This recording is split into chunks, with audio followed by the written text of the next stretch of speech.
Hey guys, and welcome back to the podcaster's journey. I'm your host, Kaleb, today, and we're right in the middle of a 3-part series where we're talking about laying the foundations. This week, I'm super excited because we have Anthony Doe here today to share with us about turning your passion into profit.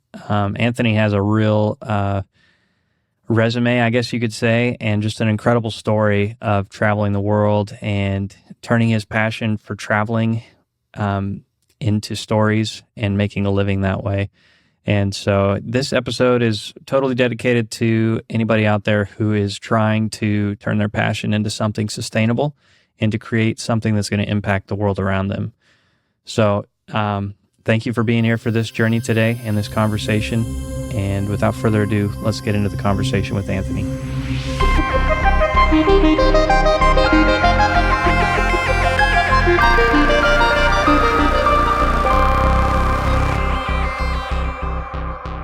All right. Well, thanks for jumping on, Anthony. Appreciate you taking time to come and share a little bit of your story here and just have a conversation. So just to kind of set the stage and set the background for anybody that's listening, where did your storytelling and art journey begin? Well, I guess the very beginning begins in Canada, where I'm from, Alberta to be specific. I'm from a very small town called Camrose, and I would say the story begins there, but the call to adventure or the most significant chapter doesn't start until I arrive in New Zealand in 2016. I was 24 years old at that time, and that's where my life started to really transform. Okay. What was the catalyst for taking that adventure and jumping off and going to New Zealand?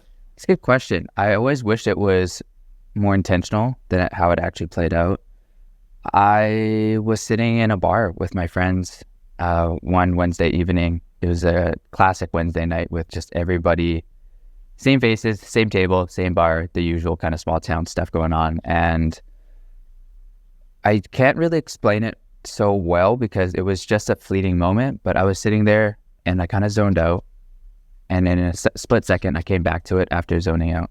And everything just looked a little bit different. It felt a little bit more scary and felt a little bit more anxious. And I just didn't want to be at that table anymore. It wasn't anything personal against those people that I was with, my friends at the time. Something changed really quick. And I ended up just standing up on the spot, paying my bill and walking out of the bar that night. And Wow. 3 days later, with no travel experience or any good reason, I was in New Zealand by myself. And I didn't tell anybody I left. And it was just a one-way ticket. And I had no idea what was going on, to be honest. So there was no real intention behind it. I just felt like I needed to go and I left. Wow. So you're sitting there and like 3 days later, you find yourself in New Zealand. Yes. Wow. Never leaving my nest before, never traveling further than an hour's flight away from my hometown. I was walking outside the Auckland airport with one backpack, having no idea how to do whatever I'm doing. Yeah. So why did you choose New Zealand? What was the pull to that location? That's a great question. I feel like I knew somewhere in the back of my mind that New Zealand is a country where people go to conquer a lot of their physical fears. Like on the South Island, there's this place called Queenstown that is widely regarded as the adrenaline capital of the world. So anything that you can dream up of to scare yourself, jumping out of a plane or bungee jumping or black cave diving and stuff like that, it's all there. So I was a very fearful person at the time. I wanted to conquer a lot of physical fears like that. But at the same time, I knew that it was maybe a calculated step into the unknown where I was like, I'm pretty sure they speak English there. I'm pretty sure it's a smaller country.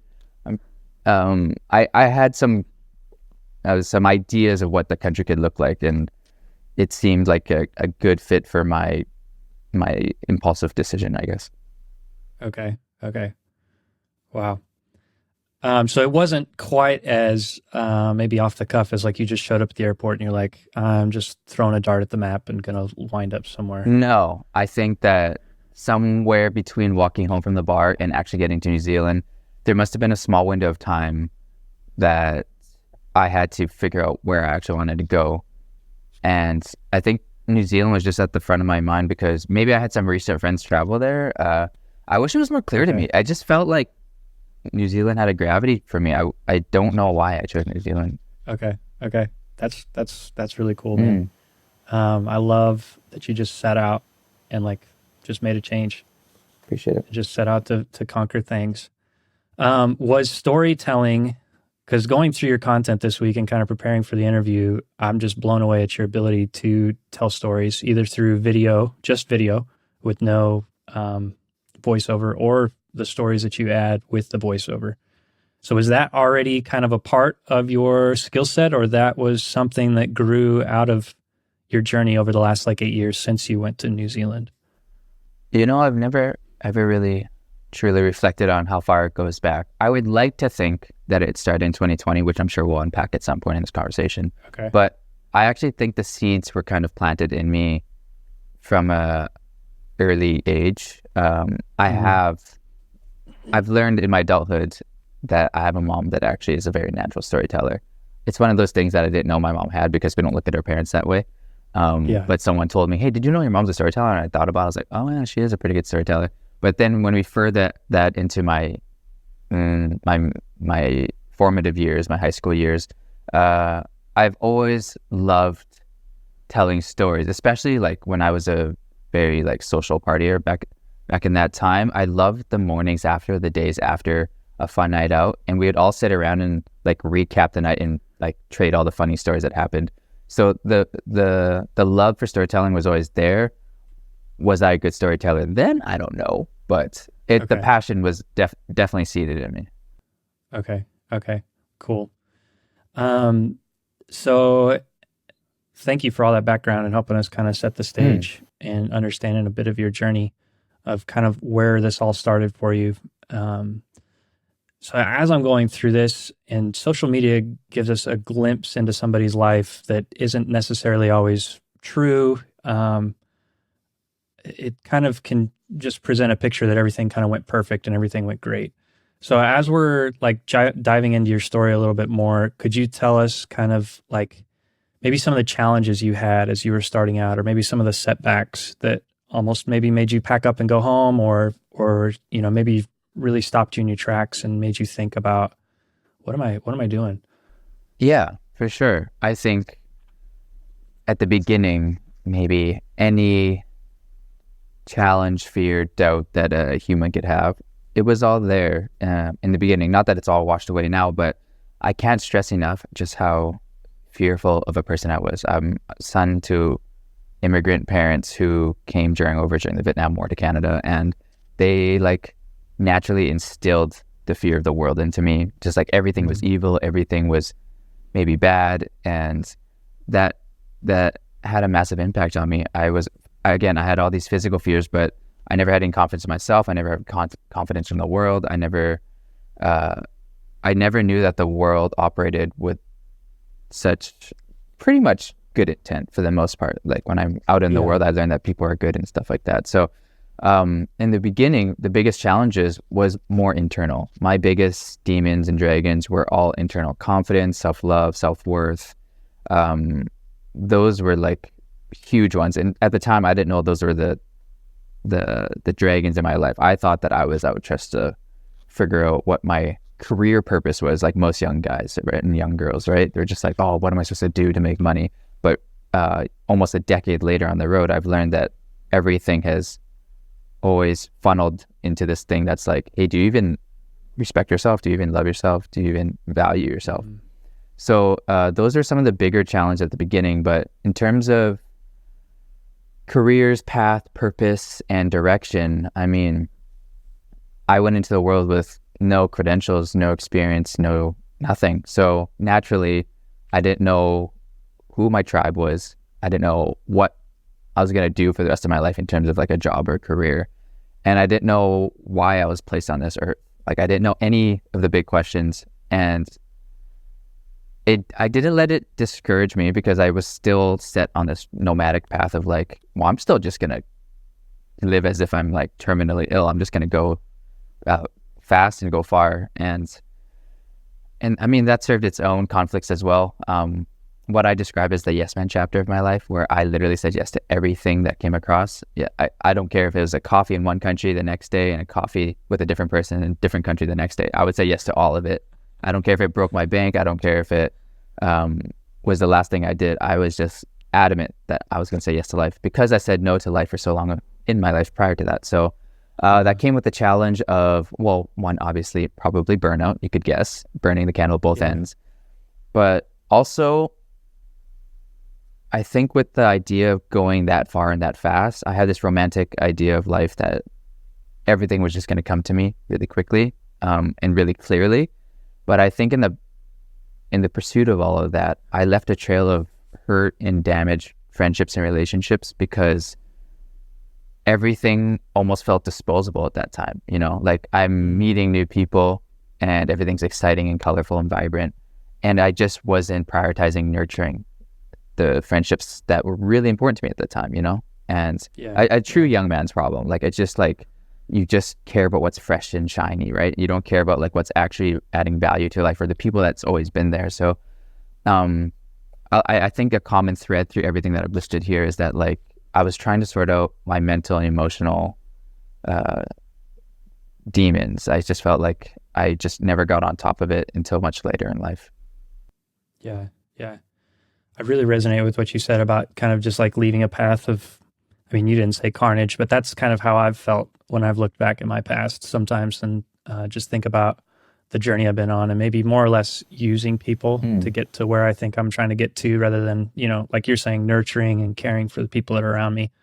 So maybe that's something a lot of young men go through. I don't know, but that is interesting to hear from someone else. Yeah. So thank you for sharing that. Of course. You said something like finding your tribe. Do you feel like you found your tribe? Like, who is your tribe, Anthony? That will probably feel like forever the hardest question for me to answer. Community and tribe is one, a very interesting topic to me as someone who's incredibly nomadic, but also I've always felt like the black sheep in my life. And I'm starting to learn now that I almost embrace it without even realizing it, because while I don't feel like I have a true tribe in my life, I also at the same time feel like I have 20 tribes in my life. I don't know if that makes sense. So like, let me give you maybe an example or add a little bit more color to what I'm talking about. I feel like I have a home in maybe 15 different countries, meaning like I have people that I'd want to spend time with, or I had projects there. I feel some sort of comfort in these different types of places that I've situated myself longer, and I've been able to, you know, stay long enough to have a home cooked meal and figure out how people walk and talk in that place. And it starts to feel like home after you stay a certain while. But when you feel like you have that many bases or maybe homes around the world, I don't know, like, does that still count as, does tribe always mean one thing? I'm always kind of asking these types of questions. I don't know what it really means, because if you look at my inbox on my phone on who I talk to and who I spend my time communicating with, it changes season to season, because a lot of my friendships are like that. And maybe that's just friendships in general, but like, there's some friends that I talk to deeply for like 8 months straight, and then just we get busy and we just don't talk to anymore. And then we come back to it maybe like a few months later, a year later, something like that. And everything goes through cycles. And I don't know, the way I've always looked at tribe or community, it sounds like people find their people for like a consistent cycle for something. I don't know, maybe I just have it backwards. Like how, I'm curious, like how you would define the word community or tribe, because for me, I don't think it should be this blurry or this ambiguous, you know? Yeah, no, that's a great question. I don't know. I think from like the culture I come from, I think a lot of that community comes from like church culture, you know, like people that you go to church with each week. Or even like my family is really close. Well, growing up, like all my family was, we were all within, I don't know, maybe 5 miles from each other or something growing up. So we could always, so on the weekends, we'd always be over at either one or the other grandparents' house having a meal together. And so I think for me that like growing up, definitely my family was my tribe. As I've gotten older, I am more naturally introverted, and like COVID definitely didn't help that because I had an excuse to like avoid hanging out with other people. And it definitely made that muscle shrink of like wanting to be around other people. Yeah. But I recognize the beauty in having, that tribe and like bouncing ideas off of and not being in a vacuum all the time and being around other people. Yeah. So maybe it's as simple as that, as like people that you can like talk to and do life with and relate life and walk through life with, maybe. Yeah. I think if it's by the way you've framed it, I definitely do feel like I have my tribe, but I just don't think there's maybe one box that I could put them all in where like, oh, they're all artists they're all photographers or they all live in this country or they're all around my age. I grew up with a massive family. My mom is one of 10 and everyone had massive families. So all my cousins are insanely close. There's a group chat with like a zillion of them together and they talk every day. And so I grew up around the close family thing, and I was like the social butterfly in high school. And then as I started to travel, I started to realize that I could get along with just about anybody.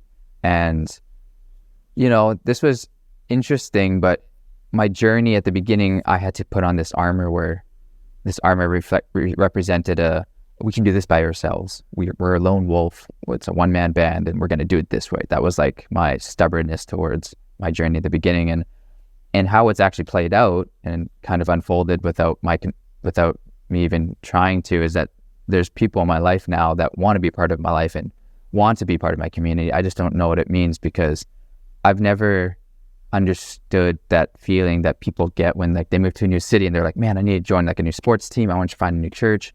I want to find like a new club so I can start to meet people. I've never had that thought in my head because I was just like, I'm fine by myself and I want to be by myself. And yet I still find ways to have so many ways to spend my time with people. And that's a great thing. That's a great problem to have. It's just, you touched on a very complex and awesome, fun topic for me, community. Cool. Yeah, I think I did pick that up a little bit. Maybe not the community part, but like the way you, in a couple of your vlogs, the way you ask questions to people, you seem like you relate and don't have any problem just kind of starting a conversation with somebody. Yeah, I think being the different one growing up, where I grew up in Canada, I was the odd one out. I was literally the token minority kid that stood out in a sea of like country kids, So it kind of almost like as a social survival mechanism, I learned to adapt quickly. I learned to read social scenarios very quickly, and I became anything for everybody so that the spotlight was never on me. And while that was a survival tactic back in the day, what that's blossomed into is that I can sit down and chop it up with anybody, whether you're whatever age or career or experience that you have. I would like to think I have some conversation that we could have together, and I've learned to pride myself on that. But it's definitely something I learned from being on the playground at a young age and just wanting to try to get along with everybody, be very diplomatic, Yeah. Speaking of diplomatic, has that ever gotten you in trouble? Do you feel like you're a chronic people pleaser from that? It would look that way on the outside, but I actually would never describe myself that way because I actually have no problem saying no. I have no problem saying no, even if it hurts the person's feelings, if it's to like protect like, my energy or like my well-being. I think that I'm surprised at how extroverted I can be sometimes because I'll be like, okay, I have a month to myself. And then I'll just somehow fill up this month of time with dinners and catch-ups and, meaningful hangouts. And my time will start to get crowded. And so it's not necessarily pleasing people. It's just I'm realizing just how much I love giving my time to people that I love. And gotcha. And I've never really been the person to do something that I don't want to do. So if someone asks me something that I just don't see joy in, I'll just straight up say like, that's not something I want to do. I'm sorry. That's a great skill to have, man. Yeah. Honestly. And that's been something you've had your whole life, or that's something you've developed over the last decade? That's a developed skill. That's definitely a developed skill. I remember, again, back to like my social party years in high school, there were social events that I didn't want to go to, but I felt like it was socially important to go to, like, oh, I'm going to be social outcast if I don't go to this awesome house party that everyone's going to. That's more the people pleasing side, sure. Maybe it's just, I mean, that I don't know how you could paint that. That could be insecurity. There could be a lot of different things. But as a result of traveling a lot and being everywhere and being blessed with a lot of good projects, you don't actually have to be in a position of saying no that often because you actually have something else to do or you're busy already, you know? It's like if someone asked me to go to an event that I really have no interest in going to, I don't really need to say no. I can be like, I actually am not even in the country. Yeah. You know? Yeah. Not that it's a lie. It's like true. Yeah. But yeah. Cool. Yeah, that's definitely been a journey that I've been on for probably the last like 4 or 5 years, just learning how to stop people pleasing, set up good boundaries. Do you know where that comes from or where that's rooted from? And that is a good question. One I definitely should ponder. Because I'm the oldest in my siblings.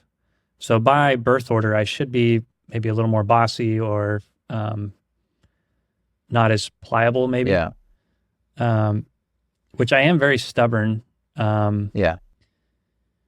So it could come from like childhood discipline because I was very stubborn with my parents and stuff, and they kept, trying to steer me back this way. And so maybe it could come from that. I have a theory about that, not necessarily for like about you, but like I've seen it in different scenarios. But the example I'll give you is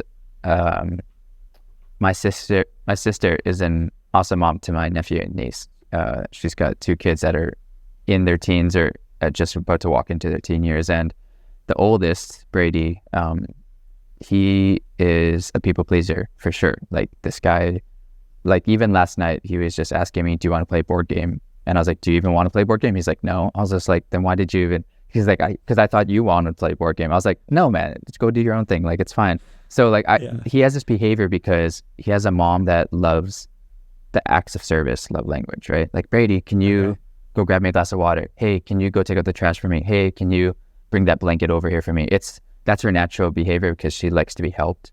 And so that wired him to be like a server in that sense, to always be helpful, right? And so he starts to build like his not, hopefully not worth, but like his, he starts to see that he's measuring himself in how helpful he can be to other people. You know what I mean? And as he's now a much older version, basically a young man now, I can see that really prominent in his personality, where like in his school, his relationship, his sports, if he's able to serve well or to perform well, that's how he's measuring his success. And that all rooted from having a parent that was just more inclined to ask for things because that's who they were.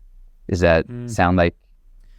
Yeah, I think so. Because like thinking back, like in sports or even like in my music or even on social media, like I struggle with like looking for some kind of validation, like what I've provided is beneficial to other people. And so I could definitely see that coming from a place of like, did I serve well here kind of thing. Yeah, but that's not necessarily a bad thing either, right? Like we're all human and we all seek some type of validation. We'd be a fool to think that we don't seek validation in some degree. Yeah. I guess I'm trying to figure out maybe where the line is, like what is, because there's always got to be a balance, and like you can go too far, I think, seeking validation and seeking I think that if you have music in your life, then you probably know the conundrum of being an artist. It's like creating for the world with an audience mind or creating to express what's off your heart. And that is also a different example of knowing where to maybe people please in that sense in terms of creation. Yeah, it's tough, man. That I've got it later in the questions, but we can jump into it here. Like that's the one thing that I've really appreciated about your art and the videos that I watched was just how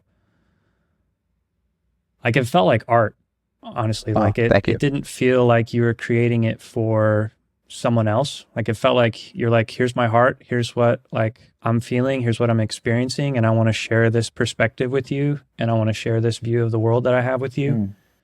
I think I got it from Matt. He was talking about social media being like fast food. Maybe he got that from you. I don't remember. Yeah, that's something we were talking about recently. Yeah.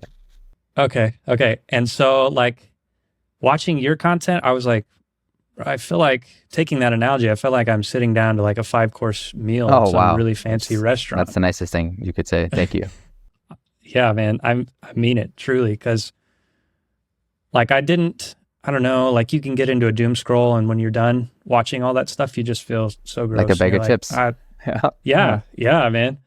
And I went through all your stuff on YouTube, the 21 videos, and I was like, wow, I feel inspired. I feel like I'm ready to go Wow. do something exciting. Thank you. That means the world. So, yeah, man, I appreciate what you're doing. I don't remember how we got here with that part, but yeah. I tried to, it's never always been that way, but maybe this conversation's come at a time in my life where art and expression is at the complete front and top of the priority list for how I put myself out there. Not that I wasn't doing that before, but now it's like the car that I want to drive as a daily. Yeah. Do you know what I mean? Yeah. So I appreciate you saying that, just because while my focus is expressing myself right now, more and more I'm trying to wire myself less about the outcome and more about the output. Mm-hmm. Do you know what I mean by that? Yeah. So like I just want to like put in the hours, create something that I feel like is an extension of my head or my heart, and not worry so much about the analytics, the outcome, the subscriber count, the like count, the view count, and for it to still resonate with a small percentage of YouTube or even the world means so much more than resonating with a medium or large size percentage on Instagram. Instagram is, I love it, but it's not for me. It's for me, I'm like a coffee shop kind of guy, and having deep conversations and meaningful conversations, and trying to do that on Instagram is trying to like having a deep talk in a nightclub. Like it's just not for me, you know? Yeah. How do you get, what are you inputting to get those outputs? Or what is your process, or like, what does that look like trying to make this machine that puts out real art? It starts in small steps and then it gradually grows. The small steps are the daily ones that I journal every day. It's not an intense journaling process. Some people journal and write their feelings out like pages or a page every day. That's not for me, just because I know it's not sustainable. Just the way I've observed my life, I sometimes don't even have the energy at the end of the day to sit down and write a page. But what I can do is write down where I was, who I met, like kind of like the list of events basically. And if I want to recall how I felt in those moments, I'm usually able to recall the feelings tied to that day. So that's kind of like how I kind of approach journaling. And through journaling and doing that for almost 7 years now, it's allowed me to pick up patterns and observe tendencies and thoughts to kind of move over to a second stage where I can write down like what I'm noticing in my life. It's like it's not a journal entry, but it's like, man, I was really inspired by this numerous times, like throughout these months and stuff. So I'm keeping note of that stuff. If you look through my notes on my phone on Google Keeps, I have like 1 billion notes, and it's just thoughts that I'm observing and noticing, and that's where my ideas come from. And then maybe to kind of bring that more into like the art creation process, the creative process of mine, I look at what I've been filming. I'm fortunately a filmmaker, so I have something visual, something kind of more tangible to tie my thoughts to. So maybe there's been themes of what's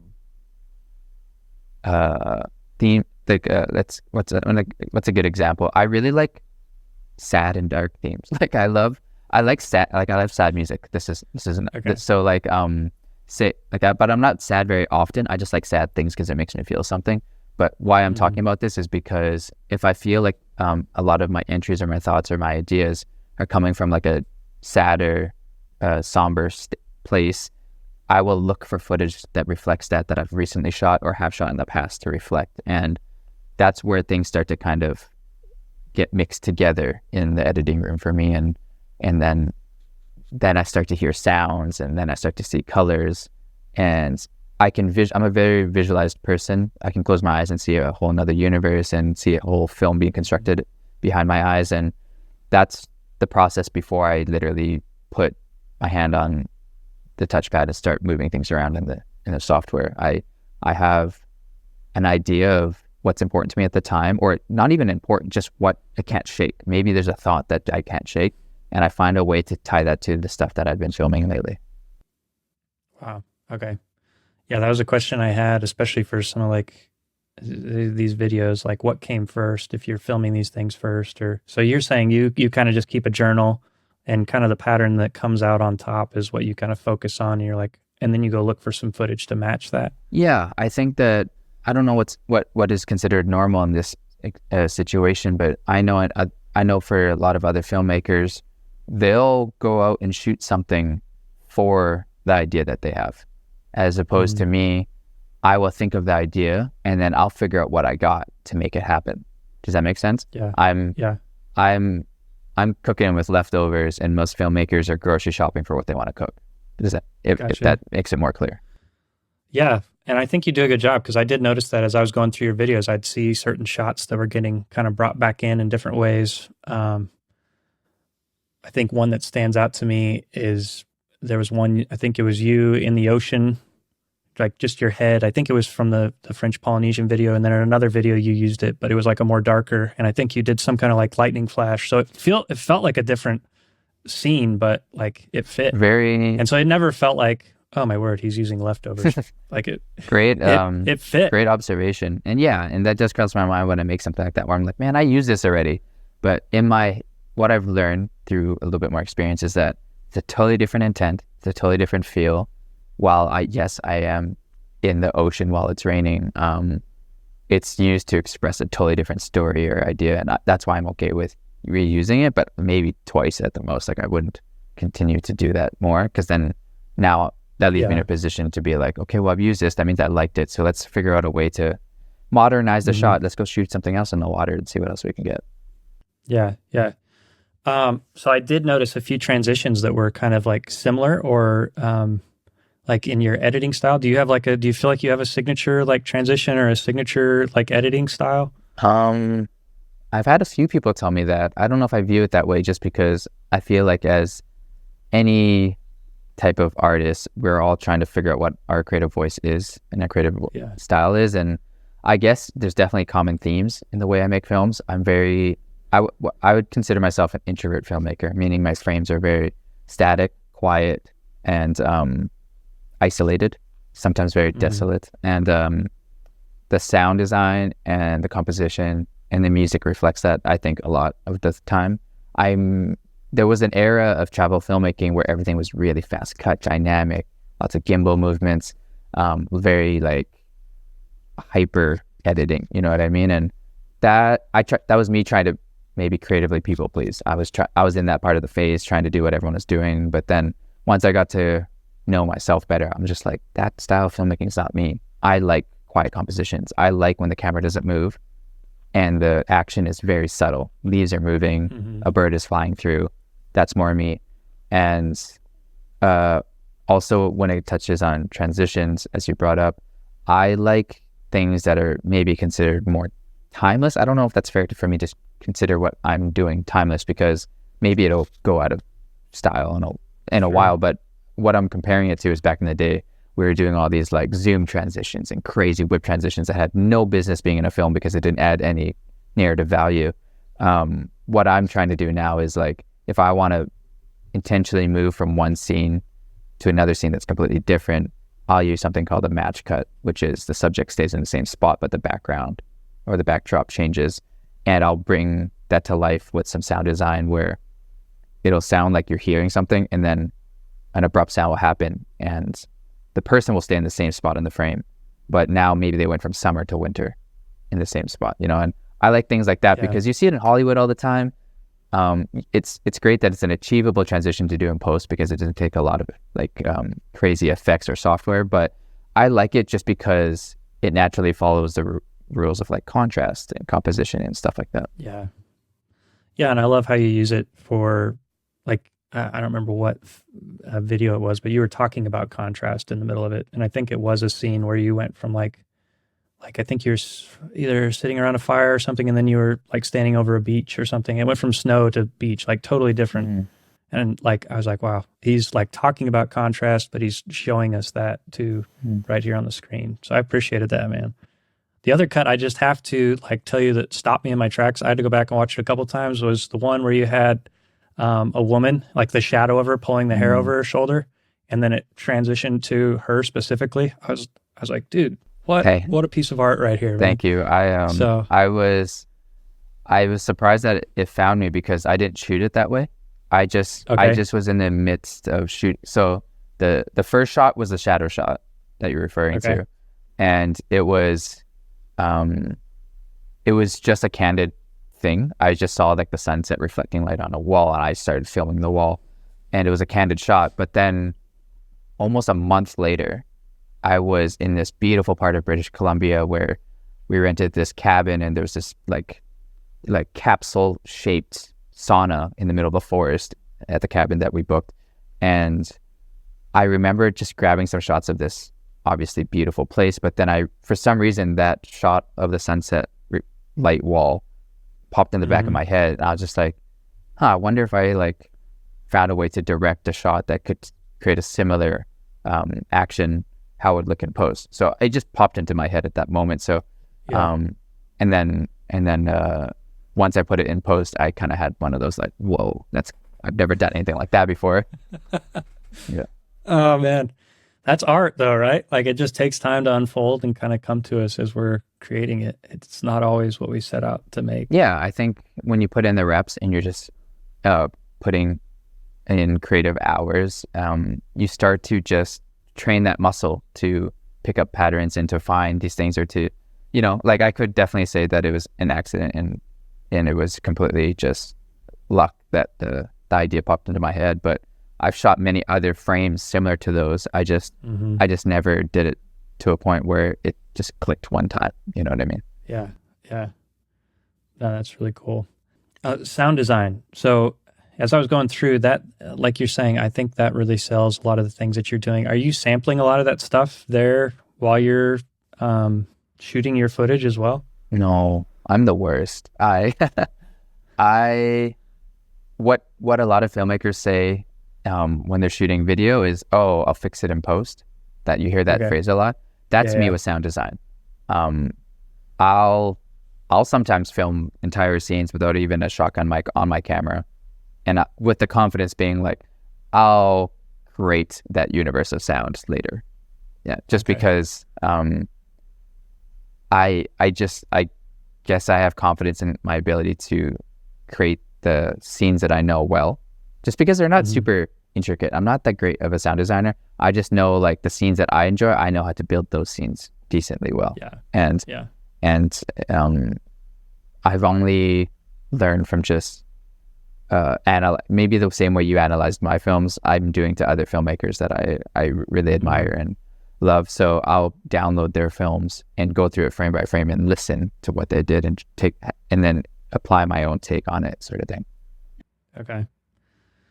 So is there like a library, or you're going back out later to find the sound that you're looking for and you go hunting just for a sound? Oh no, I got my library of sounds that I've curated throughout the years. There's my folder of like ambient sounds, and my folder of whooshes, and my folder of like footsteps in the woods and footsteps in snow. So it's like it's a labyrinth of sounds for sure.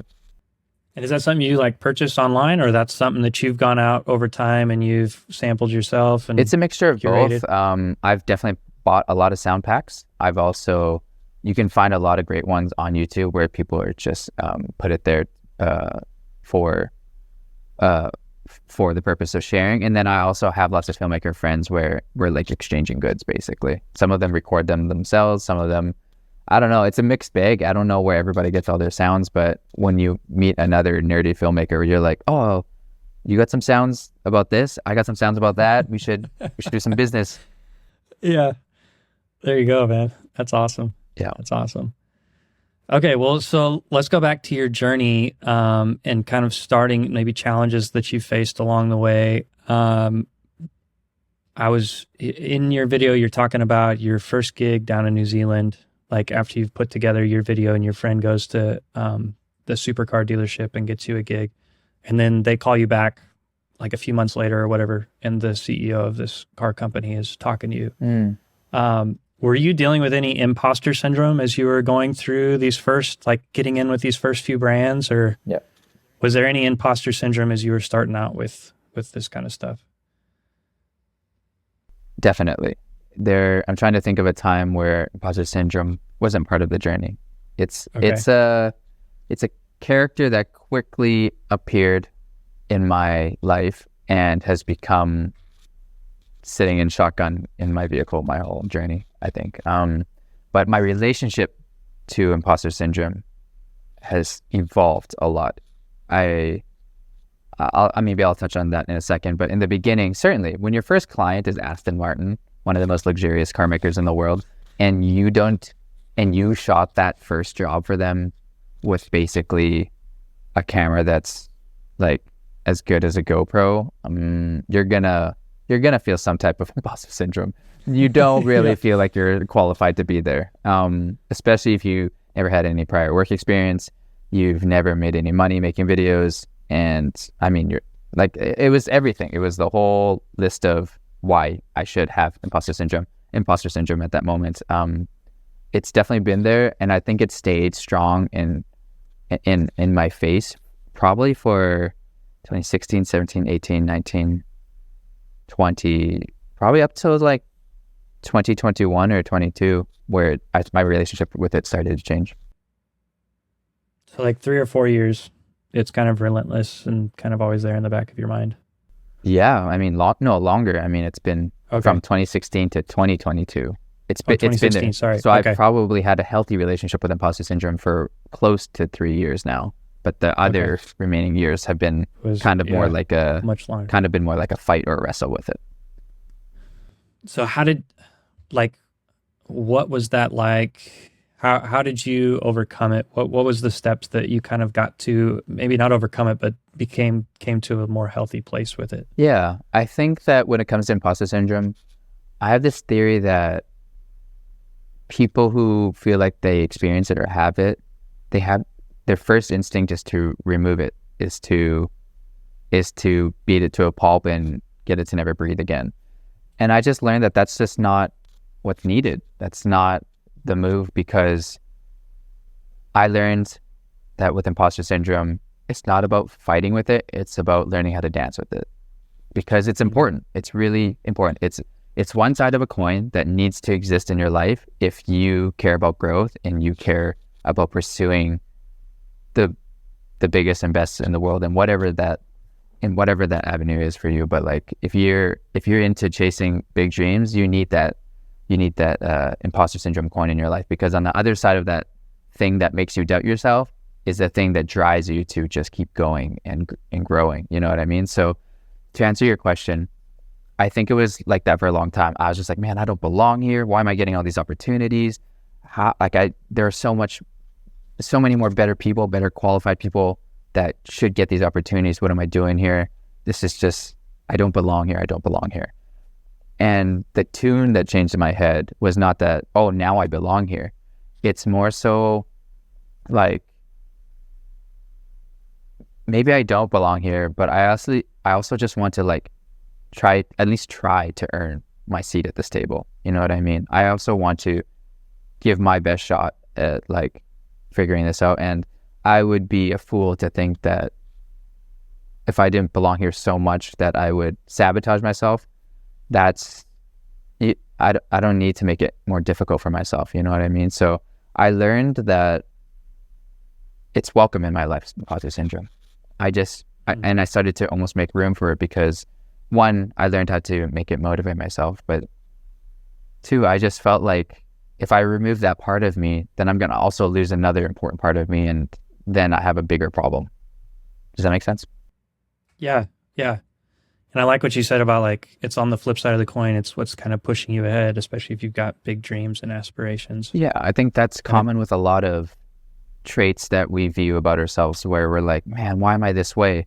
You commonly hear it with people who feel too much. They have a lot of emotions. They're like, oh, I hate myself for like feeling so much. I'm always crying or angry and stuff like that. And the way I look at it is like, that's one side of the coin. If you didn't have that, then you probably wouldn't love as intensely as you do to the people that you love. And you wouldn't like be able to create the art that comes from all these intense emotions that you create. You know, it's just like, if you remove that thing that you feel is just inconveniencing you at that moment, you're actually ripping out something that's going to cause a way bigger problem if it's gone. Yeah. No, I really like and appreciate that perspective. I think that's really wise and helpful, because I think you're right. A lot of us just try to kind of push past that and like kill these things that we don't like. But if we really take a deeper look, I think you're right. It's on the other side. The flip side of the coin is where the beauty lies. And it's that tension you kind of have to live with to have what you actually want out of life. Well said. As a musician and an artist myself, like I've struggled a lot with trying to create art versus make a paycheck. How has it been a struggle for you to balance that to like where it's, because it got to the point for me with music that I was like, I've got to find something else that I can make money with, because this is like music and creating music just got to a place where I was like, this is no fun anymore, because I'm trying to figure out how to create something to make money, and it's not fun for me anymore, and it's not enjoyable. And so I was like, for the sake of art and for my own enjoyment, I've got to find something else. But how has that journey been for you? Has that been something you've had to struggle or work through? Or certainly, I think that delicate dance doesn't ever really go away when you're trying to make a living off of your art, or at least trying to express yourself, because the question is always art versus content, right? Content always has analytics and maybe numbers, dollar signs behind it, and art is not measured with any of those things. So for me, I've definitely gone through phases, cycles, and seasons. But I've had a revelation a couple of years ago regarding this topic, where the clients and the projects that I valued the most, the ones that would actually pay me for the jobs that I wanted to do, they hired me because they saw something that I created that was a passion project. They weren't so, they were impressed by other things too. Because I took the time to ask them. This is just not me theorizing. I was just like, hey, why did you like hire me, basically? And a lot of the answers were like, oh, I saw that one film you made about Oregon. Literally has nothing to do with anything. It's just like my self-expression in a film. But they liked the way I framed it, composed it, made the sound, how the feel, all things that show skill and all things that show my personality. And isn't it funny that that's the thing that they would hire me for, to like shoot their big brand campaign or whatever that doesn't really necessarily have anything to do with the Oregon video. They just saw something that they liked and it resonated. So to answer your question, I actually feel like there is something to be said about creating the art that is you and putting it out there so people can find you to hire you for that thing. But the missing link for a lot of people, and for myself for long, is like how we position those pieces of art. When we create those pieces of art, more often than not, it also comes with the voice of like, man, I don't really want to share this. It feels a bit vulnerable. I don't know if I want to put myself out there. You know, maybe you wrote a song that's you written, composed it, produced it. And then when it comes time for the curtains to open, you're like, I don't know if I want to share it. I don't know if I want to like put it out there for people to hear. But like, that's the thing in my experience. That's that exact type of song that you created. That's the thing that these big box clients have been hiring me for. And once I understood that once, or saw that for myself once, I was like, oh, okay. Well, it's not always going to be this way, but there is an importance behind it. There is a reason behind it. But it's how you position it online. You know what I mean? You don't just like hit share or publish and then kind of just silently put it to the corner of the internet. It's like, how are you going to put all this effort into something, this piece of art you created? You know, you had to conceptualize it, you had to mix it, you had to do all these stages of art, and then you're just going to passively submit it onto the internet. Like, what a like half measure for something that is your heart. You know what I mean? And once I started approaching it more as like, okay, this needs to be the centerpiece, as if it's the campaign of my life, then how does it look when you push it online and share it with the world? You should be shaking with excitement, right? You'd be like, guys, I created something. I'm so passionate about it. I don't know if it's for you, but like, I just really want to share with you today. And this is where the idea came from. And the better you get at sharing it, like showing people the behind the scenes process or storytelling around it. You're like, oh, I only came from a shower idea, but then, I mixed it from the sound of like hitting a pot. And then I took that, I sampled that. And, people get excited about nerding out about things that you love. And I learned that how you position your piece of art online generally correlates to the type of business you get. And those are the types of people want to work with at the end of the day, as you probably experienced before. There's always going to be someone more talented and skilled than you or I. It's just a matter of like how fun you are to work with and how enjoyable you are as a person, but also that's what they take away from their experience with you afterwards, right? So I don't know. I just found so much clarity in all of that. So I started putting more efforts into creating my own pieces, knowing that these are the things that people will remember me for, professionally or not professionally. Yeah. No, that makes sense. As I've been starting this podcast, a few episodes I was talking on authenticity and being yourself, and that's how you're going to attract an audience and repel the people you need to repel just by being yourself. And I think ironically, that's probably not what I was doing with my music. I was, trying to figure out, how do I write the next big hit, or, how do I write something that could end up on TV that's going to make a paycheck, instead of approaching it like you're doing and being like, I'm just going to put it out there and be authentically myself. And if somebody picks it up, they pick it up. Yeah. Yeah. I think it's a really hard thing to do. And I don't think it's something that one ever really masters. I think it's just something that you have to take time to, one, you have to take the actionable steps of creating things and putting it out. But then it's the harder part where you have to reflect and observe and analyze what's worked and what's not worked, and having the boldness to ask someone that's hired you to be like, was there something that resonated with you in my body of work that got me here? That's a hard question for people to ask, because it's like looking in the mirror in some way, right? And but that reveals a lot of answers right there, where you'd be surprised on what people say sometimes. You might think it'd be like the most obvious thing on your portfolio or website, but it might be something so small and fleeting in your body of work that could act as a huge revelation in how you change things moving forward. Yeah. So in being authentic and working hard and just producing art, sometimes grinding it out. In your videos, you talked about not taking yourself so serious, and kind of bringing kind of a sense of playfulness back into your work. How do you maintain that in your creative process or in your day-to-day? That's a good question. I believe when it comes to filmmaking specifically, being playful for me today means literally just assembling the camera when I don't need it, because as I've spent so many years as a filmmaker, working on formal jobs, I'm only taking out the gear when I have a need to, when I'm hired to, when I'm on the clock to create something for a purpose. But what I found is when the camera's already assembled, and say it's just sitting on the table over there, and there's a moment that's happening, like the sunset's hitting, or one of your family members is just doing something that looks beautiful, like it's a movie, or, it's all about convenience and accessibility in that sense for me, because playfulness is just like, oh, the camera's right here, let me just like play around and get this frame sort of thing. And many times grabbing a camera and just getting one frame turns into a whole slew of things, because it's like going to the gym kind of thing, where it's just like, well, I don't want to go, but I'm already here. And then it turns out to a whole workout because you already got momentum behind the first step, right? So being playful for that today means just having my camera out more, because I would only choose to have it out before in formal settings or intentional settings. But zooming out from a little bit of what I'm talking about, my personality, I am like incredibly playful as a person, but I'm also very serious and structured, because I grew up in a household and a culture that didn't value goofiness. I didn't get praised for being silly in the household. I got scolded for being silly in the household. So that naturally plays into how I am as a person and how I am as an artist. And I kind of have to learn how to rewire some parts of that.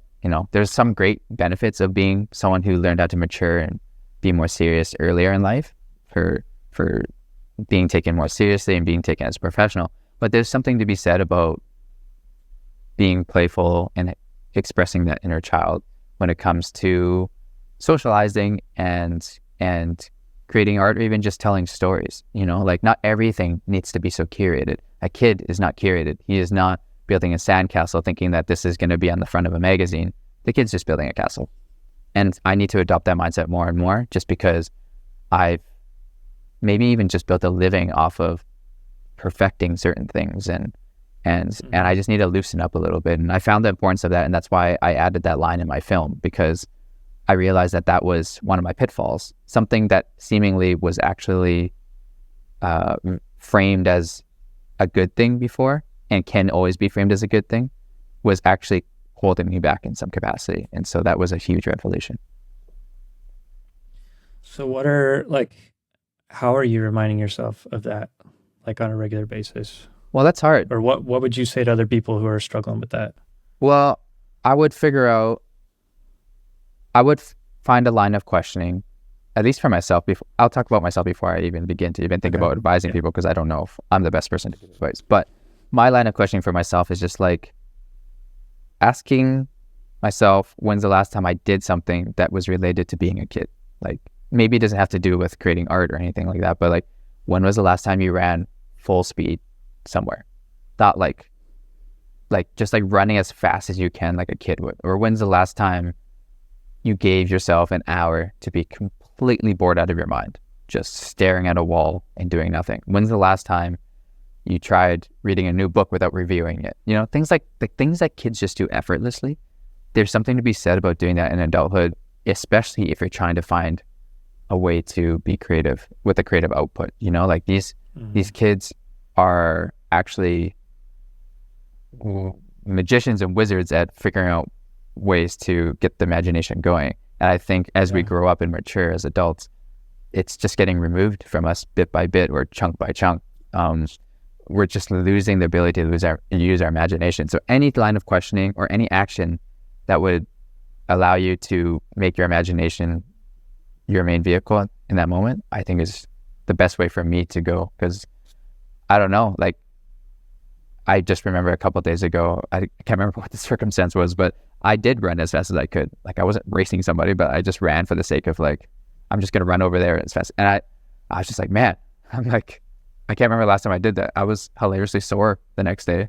but that was a profound moment for me, because I was just like, this is what kids do every moment of every day. And I haven't done this in probably years. Yeah. No, I like that. I like that line of questioning and just kind of putting yourself back in a kid's position. Yeah, I think for you, like, if you look at it musically, what's a kid doing with a little electronic keyboard musically, right? He's not trying to play Mozart. He's just like mashing, having fun, and trying to find something that just like stands out to him. You know what I mean? It's that kind of in-between moment in life that is so important, I feel like. Yeah, no, for sure. I teach piano lessons 1 day a week. That's part of my income right now. And I have some students, and they're definitely like, I've got kind of a non-traditional setup where there's like 4 keyboards in the room and they've all got headphones on.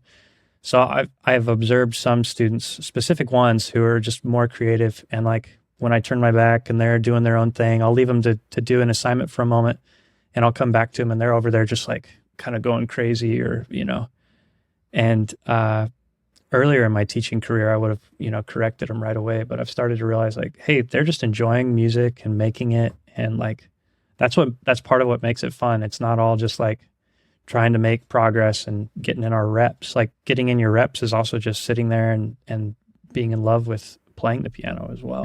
What has teaching kids music taught you about your own, 1, life, but 2, art? It's a great question. I don't think I've ever pondered that.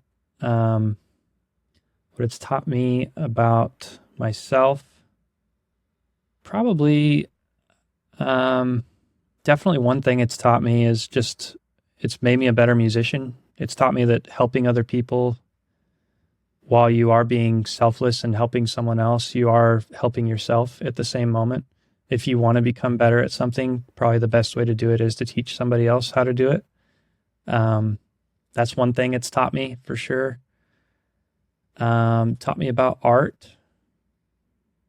Probably like what we're talking about. If I think about it, probably just, the beauty of just literally playing. Like, it's called playing the piano. It's not called practicing the piano. I mean, you do say practice the piano, but when you ask somebody to play for you, use the word play. And I think we kind of gloss over that word a lot. Instead, we think of perform rather than the word play.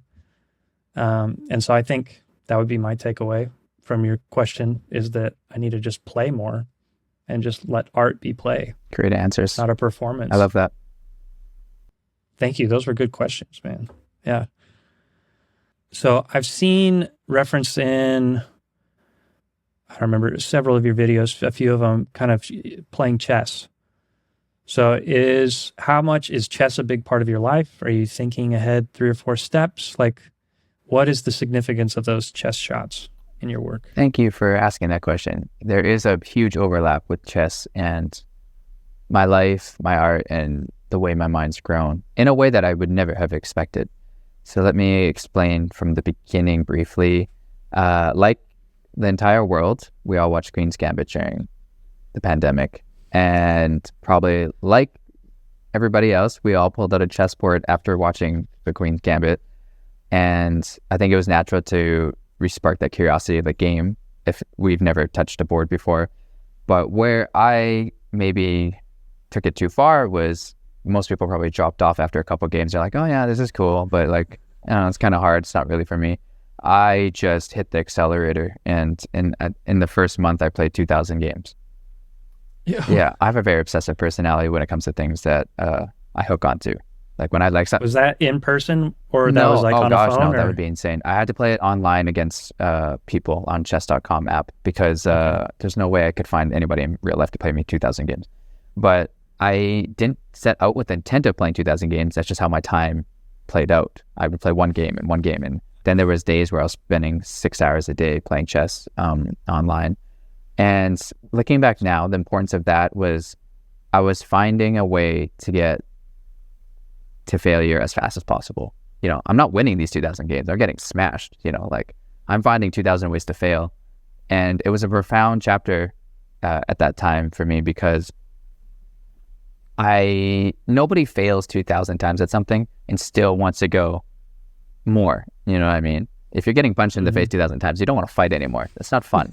No. But for me, something weird was going on in my brain where I'm just like, I need to get better. I want to get better. How do I get better? Like there's a curiosity gap being grown, and I'm trying to find ways around these failures. Maybe I lose one game a certain way, and I'm just like, that's not going to happen again. Let's find a way to analyze this, and so that process grew and grew and grew, and eventually got to a point where I was like, okay, I'm beating these same players that are at the level that I once was, and so I can see the graph appreciating as my skill has grown. You know what I mean? And I can't lie, as I'm going through this obsessive chapter in my life, my other passions are taking a hit. I don't even know if I'm a filmmaker anymore. I'm playing so much chess. It's like, what am I doing with my life? But it was doing something for my mind that I can see clearly now looking back on it, which was, it was a way to focus and concentrate myself, almost like a meditation.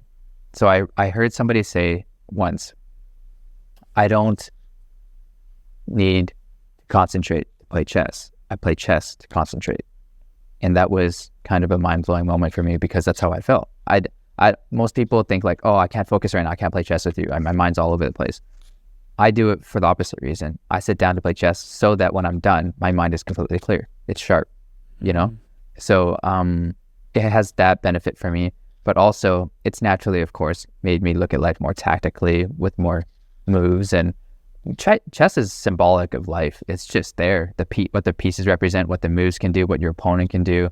The best players at the highest level have to display extreme empathy and endurance and patience and abstract thinking. And when you play at the highest level of chess, it's art, because everyone can study the theory, but like at some point you're going to be on your own and you can't remember the theory anymore, and you got to rely on your instincts. You got to rely on your own brushstrokes, and that's where the fun really begins with chess. I feel like where you get out of the opening where we all memorize our first 7 moves, and then it's like, all right, now who are you on the board?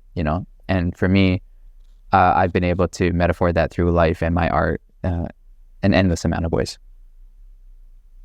That's really cool. Yeah, I appreciate that a lot. Because I picked up that app and played it. Definitely not that many times, but I appreciate that you just set out. You're like, I'm just going to do it. I mean, I know you didn't set out to do like 2,000 games, No. but you just were like, I'm just going to keep going. Because I definitely set out with the mindset, I'm going to see how many times I can win and keep my winning streak going. Not like, how can I fail until I get better at this? That was not my mindset at all. It was, how far can I take this theory of chess, my first 7 moves, and beat other people with it. Yeah, I think that's a common thing what you just described with picking up anything, but in chess, just like seeing how long and well you can perform for a while. And I don't know why my mindset was to fail hard and to fail fast in the beginning, but that's what I was doing. But it's normal to focus on the outcome goals of starting something new, right? Like, how good can I do this? But mine was purely input and output. Just like, I'll put in I'll put in 25 hours a day with this chess thing. I don't care. But the output was like, that's what I was focused about. I was just like, man, I got some games in today. I feel good about it. But, touching on what you talked about teaching music a second ago, I found a new version of myself by teaching people how to play chess. I'm not in a position to be a chess coach because I'm by not means a master or anything like that. But the few people that I've gotten to teach the opening stages of chess, like what the principles are, what the pieces and the significance in the mission, because some people just know what the pieces do and they don't know what the heck they're trying to do on the board. Those are my favorite people to talk to, because that's the thing that I wish I had someone teach me in the beginning. You know what I mean? Like, just because you know what the pieces do doesn't mean you know what your objectives are. And like any good teacher, once we figure out how to communicate those objectives in a playful and entertaining and captivating way, that's where the real learning begins, right? So the transformation I've seen from people just knowing what the pieces do to being like a pretty strong, decent player, just from understanding the principles in a fun way, I found a really cool version of myself that I didn't know existed through teaching. So can you expand on that? Like, what was cool that you discovered there? Well, one, circling back to the very beginning of our conversation, being someone that viewed myself as a lone wolf, you wouldn't think that the word teaching comes into that at all. You know what I mean? Like, if you were to ask me a few years ago, oh, would you want to teach this, or would you ever want to like share your I'd be like, one, I don't think I'm qualified, and two, I just don't think that's my personality type. Like, I pictured it as a classroom setting. I'm just like, I'm not that guy. But as time has gone on, more and more scenarios have played out where I'm in positions to help people one-on-one, and I love that, or even small groups. And then when it came to chess, with the one-on-one learnings where, any chance I get where like, oh, you want to learn chess? Oh my goodness, let me like sit down with you and show you like on the board what everything does and what we're trying to do here and what the best people are doing so that they can see what level 1 does and they can see what level 100 does. Not that like I'm level 100, but I can at least relay it to them. They're just like, this is where you're at, and so and this is what grandmasters are doing, and you can see the gap and just see how impressive that is. And then that either sparks a curiosity to be like, wow, I want to go on that journey myself, or wow, I can appreciate that journey. They can decide for themselves how much they want to invest. But I learned a side of myself that, one, enjoys teaching, and two, teaching is storytelling. The way you're able to make the material enjoyable is storytelling, because telling someone what a piece on the chessboard does and what it can do and what it should do is not like naturally entertaining, right? You can go up and down, you can go diagonal. That's not fun. But when you make it playful, the chessboard is a battlefield. See it this way, and the 4 squares in the center, that's the center of the battlefield, or like a dodgeball court. You want to get to there the fastest. You want to control that space the fastest, and you turn it into this other colorful universe to them. Depending on who they are, your ability to metaphor or to find a language that resonates with them, they'll be able to see the chessboard in a totally different way instead of just wooden pieces on a wooden board. You know what I mean? And my ability to find the right metaphors with the right type of person is my internal game of teaching. I'm just like, how can I connect to this person in the best way? And I've found a joy and something about myself that I didn't know existed. That's cool. Yeah, it's always fun when you stumble into a passion or something that you didn't know existed.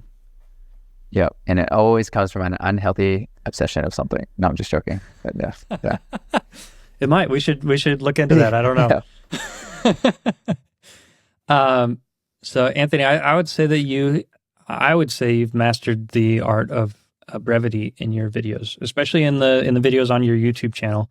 They're like anywhere from 30 some seconds to like 2 minutes, a lot of them, but they pack so much punch in them, I would say. Has that style developed from necessity, working with brands and like having to tell stories in such a short, maybe like commercial sort of setting, or like where does that skill come from for you? You're asking great questions. I really appreciate that. It comes from how I live my life as a minimalist. Being nomadic for almost a decade now, I live on the road full time with all my things. I don't think that's something I realized meeting other people who travel a lot on the road. Most people are coming and going from a place and going back to a place. I'm going to a place and then going on to another place, and it's been like that for almost 10 years. So I don't get the luxury of going back and restocking my luggage with relevant things. I have to kind of be prepared for all things without knowing what the plan is. So that kind of reflects in my personality, and that kind of reflects in my creative process as well. But I'll expand further by saying, when I've been a minimalist for this long, or even if we can even distinguish between essentialist and minimalist, it's very natural for me to understand what is absolutely necessary in my life, whether it's a pair of socks or maybe our relationship or friendship in my life. That part of my brain that's always figuring out if there's space for this is always on and never turns off. And that allows me to be hyper intentional with everything, including filmmaking. And when it comes to choosing shots, choosing every syllable that's spoken in a voiceover, I'm condensing it down to bare bones every time. And I think that is a great skill, but now there's something to be said about like, okay, you can let some of these things breathe a little bit more and expand. So you don't got to tighten down everything to air sealed. You can, let this scene breathe a little bit more. You can speak a few more sentences. It's not going to kill you.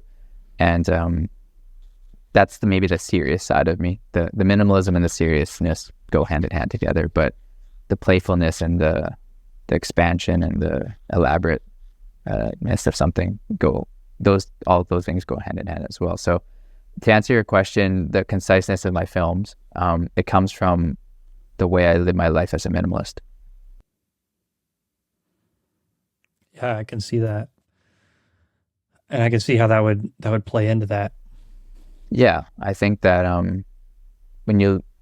if you took a bird's eye view of everything creative in my life, I really care about like what I would consider creative hygiene or digital hygiene. I like to keep things tidy and neat. Not so much that it's like clinically insane, but like I like to keep things in a place. Like if you saw my hard drives, I have a decade's worth of footage from every syllable of my life on a digital hard drive that I travel with. And on any given moment, I can tell you where any clip is, which folder, what year, on which hard drive, just because I've scrolled through all of them so many times and I've organized it in a way where I'm just like, oh, that's grouped here. And like because when it comes time to making these films that you've watched on my YouTube, I have the words laid down, I have the music laid down, but now I need to go and retrieve those clips, right? That really resonate with what I'm trying to say in the video. And it would take forever to get one clip from this drive, one clip from the hard drive, if you didn't know where anything was. Yeah. So I've taught myself to be organized for that reason right there. That's amazing. Yeah. That's a journey I've been on recently with like my notes app and with like my voice memos, because I have a ton of ideas musically for that, but they were all just like randomly spread out and not organized in any fashion.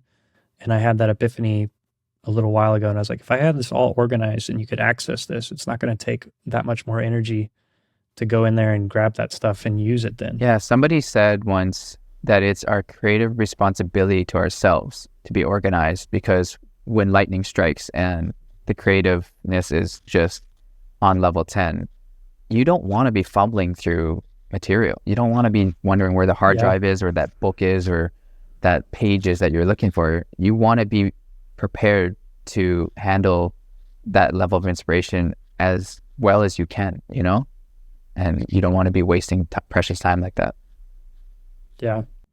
That filing system is that something you developed, or things that you've kind of traded with other videographers through the years as you've grown? Or no, I actually think that it was an assumption of the world that I had, that I was like, isn't everybody like this with their material?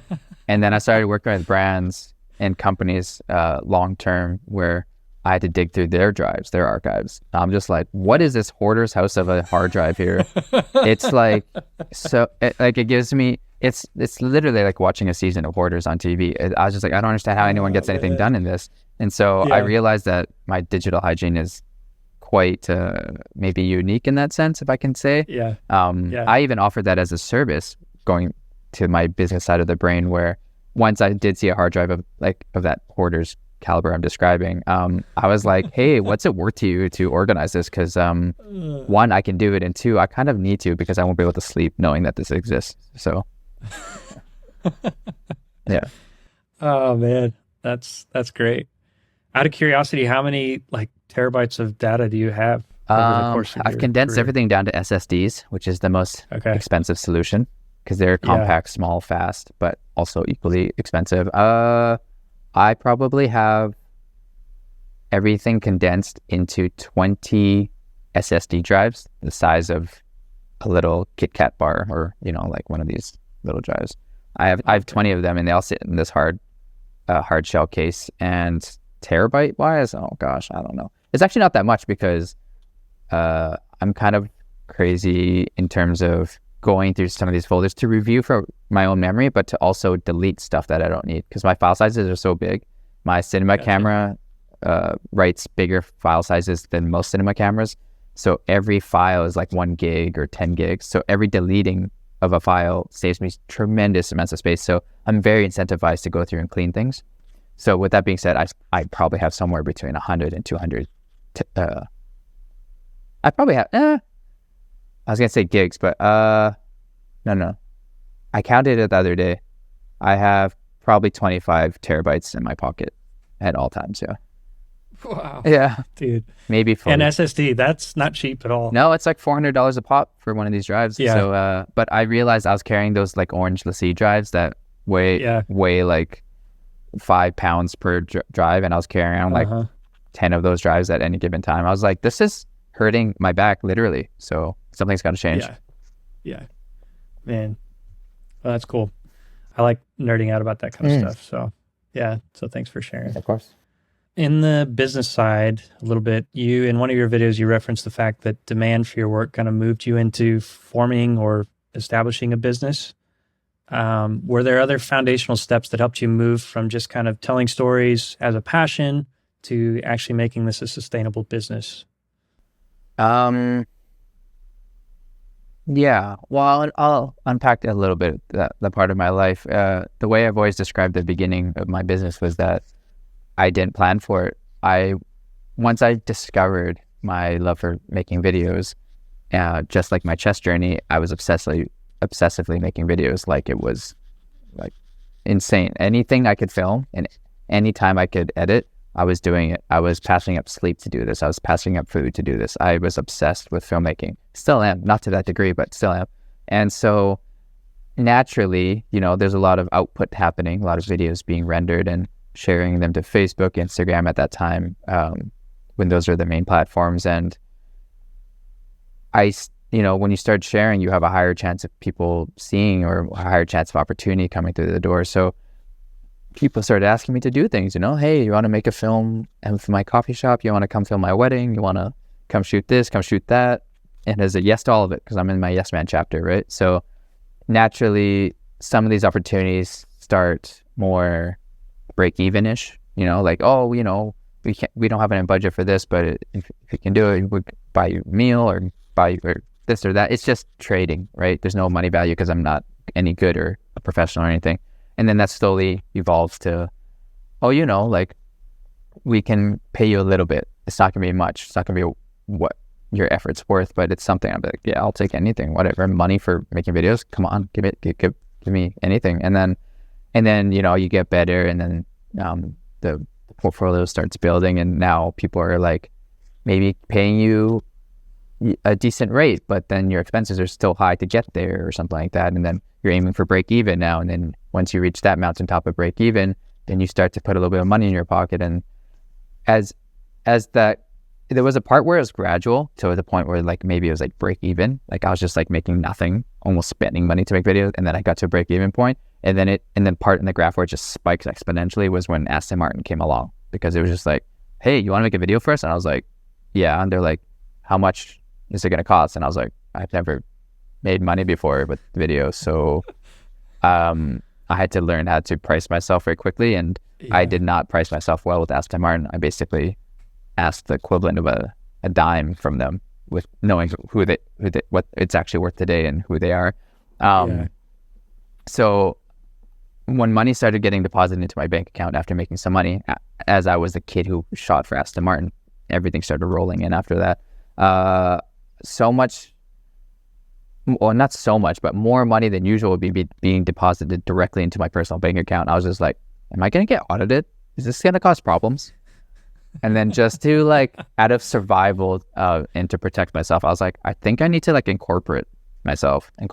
So I just kind of did what we all do when we need to do something. We ask someone that can refer someone that knows what they're doing. And I asked my friend who runs his own business, I was like, hey, do you have an accountant, or like, what do you do?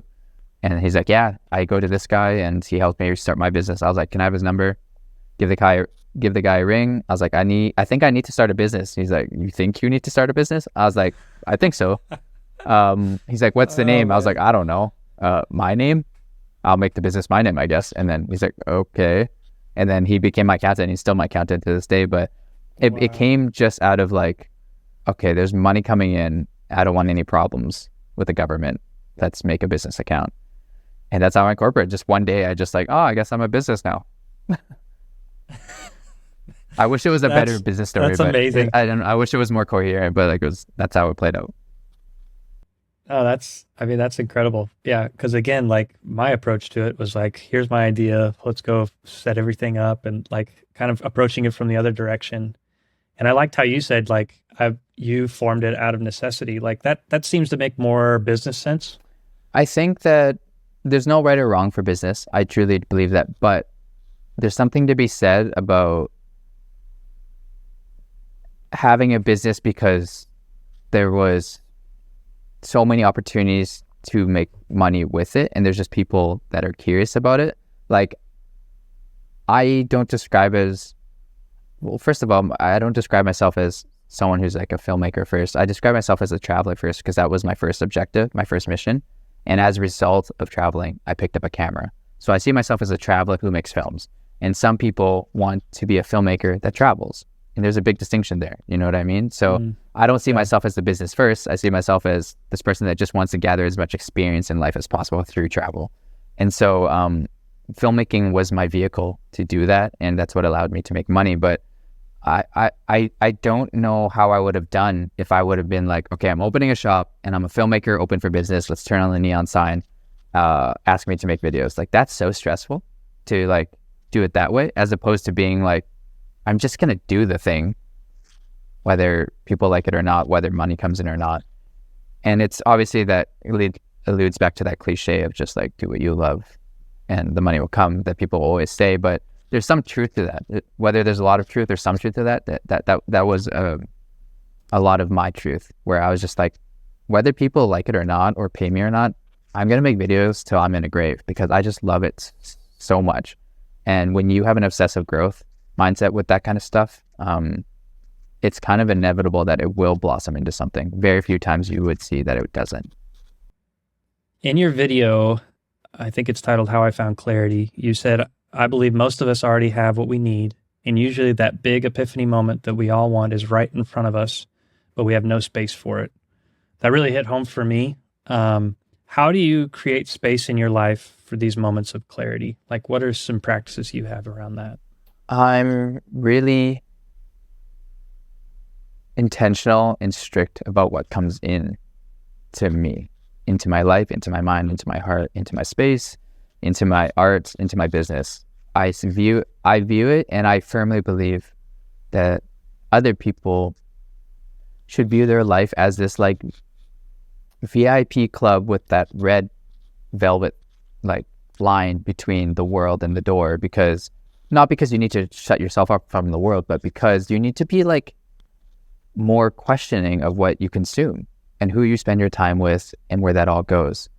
And what I have observed about life, and even more specifically my own life, is that we just all, what that film's talking about, The Art of Subtraction, is that we're all so quick to add. We're so quick to add people in our lives, add more skills, add more degrees, add more this and that, in hopes of filling what we want out of our heart. You know what I mean? And I just found my truth and my clarity from subtracting things, from removing and figuring out what needs to belong. If our life is a house, I'm looking at every piece of furniture in the house and being like, do I need that coffee table? Does it do anything? Like, aside from it looking kind of pretty, like, does it even get touched? Does it even represent me? Like, I'm asking questions to figure out if it deserves to be in the space that I'm trying to curate. And when you do that enough times, I just feel like you have no choice but to make space. And a byproduct of making space is that something that at the next stage naturally comes, which is just like, well, now that I have the space, what would be the best and most ideal things to fill this space with if I were to, you know? Because if you're trying to cleanse your life of like maybe not so valuable serving friendships and relationships in your life, it would be natural for you to think like, well, what kind of people do I want to populate my life with, you know? And what does that look like? And where do I find those people? And how do I make those people come into my life and stay in my life and blah, blah, blah, so on and so forth. So I find that I found clarity from removing all these things and creating space in my life. And it's an act of everyday intention. Just like it comes down to always asking questions, asking the hard questions. Like, do I need X in my life? What purpose does it serve? Why is it here? Just because it's been here for a long time doesn't mean it's still worthy of being here today. You know what I mean? Some people tie an emotional thing to it where it's just like, well, this person or this thing's been in my life for 10 years and I don't want to get rid of it. It's just like, well, you haven't even looked at it for like 8 of those 10 years. Do you really need it? Is it time to say goodbye? You know? And and my favorite thing is, and I've seen this in my own life, is the thing that you're afraid of letting go, seriously let go of it. And if it actually is a big part of your life, you will need to go out and get it again or bring it back. But until that moment comes, like, you'd be surprised at just how little you need. You know what I mean? Yeah. Yeah. That was a profound moment for me when I started looking at life that way. Now that resonates with me, especially, not being a nomad, kind of like you, and living in a traditional home and having lots of possessions and things that take your time and energy and resources to maintain, that a lot of it we really don't need. Like you're saying, if you just let go of it, and if you need it, you'll have to go get it again. But it is crazy how much we hold on to stuff that we really don't need, that just takes up clutter. Yeah, I think it's human, and I think it's normal, and I think it's really easy. That's why it's hard work to evaluate constantly what needs to be in this metaphorical home or physical home. Yeah. Cool. Well, thank you for sharing that, man. That's insightful. Gives me some food for thought and things to think about and work on. Thanks for asking such great questions. Yeah. So, let's go to like the last question here. You mentioned in your vlog in Italy that you were searching for something big to pursue. Have you found that yet? And how has your journey continued to evolve? I think that thing, and you're allowing me to reflect on something that's really important in my life right now, so thank you. I think it's revealed itself to me in a couple of different ways, which I am so endlessly grateful to even be able to verbalize. The 2 short answers of that is YouTube and podcast. It seemingly would be just something that would be easy for me to see, You would think it would be so obvious for me to see like, oh yeah, YouTube, oh yeah, podcast. But it wasn't for me because podcast is a platform that I consume more than the average person. And YouTube is something that I've helped people grow as my own business. I've helped them grow their own platforms and stuff like that. So you would think that I would lean into those things for myself when it came time to figure out what my freaking purpose was. But to directly answer your question, I found a new and exciting version of myself in those two things because I've always shelved things on YouTube, but I've never put on this hat that says I'm a YouTuber today. You know what I mean? Creating art for the platform instead of just creating something and then letting it live on the platform. Two totally different things. You know, it's a matter of intention. So now that I'm on this journey of YouTube, I'm having so much fun. I'm just asking like, what do I want to create? What is on my mind today?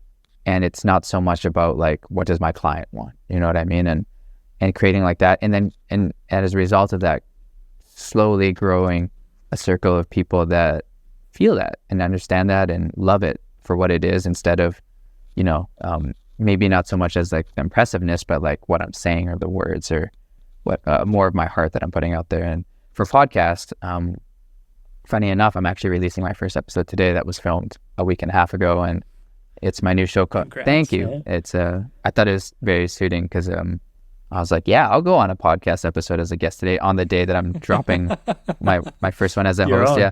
But yeah. I found a new version of myself as a host and a producer of my own podcast because my favorite thing that I've developed over being on the road for a decade now is conversation. I've done great things and I'm very blessed for that. But the things that have stayed true through all of that is how much I love talking to people and telling stories and hearing stories and dissecting stories. And my podcast is a reflection of this. It's called Time Capsule because I wanted to expand on this idea that I started doing years ago. I would spend time like how you and I would spend time in person here. And at the end of like a hangout, I would just kind of be like, hey, I want to like do this thing where I ask you like 3 questions. And I would think of 3 questions that I felt like were relevant to them at the